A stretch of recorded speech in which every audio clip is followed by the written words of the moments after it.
ব্যক্তি খুব তার শখ যে তিনি সাহাবীদের মতো নামাজ পড়া শিখবেন। কথা বুঝতে পারছেন?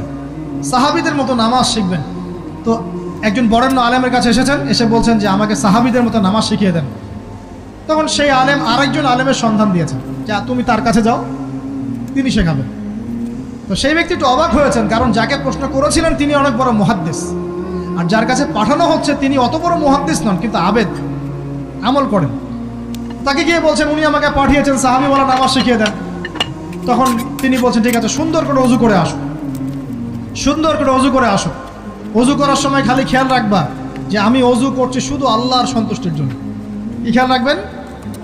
অজু করছি শুধু আল্লাহকে রাজি খুশি করার জন্য অজু করছে, আর কোনো উদ্দেশ্য নাই আমার। অজু করতে যাচ্ছে, তিনি আবার বলছেন দাঁড়াও, শুধু আল্লাহকে রাজি খুশি করার জন্য অজু করো। আবার শুরু করছেন, আবার বলছেন শোনো, শুধু আল্লাহ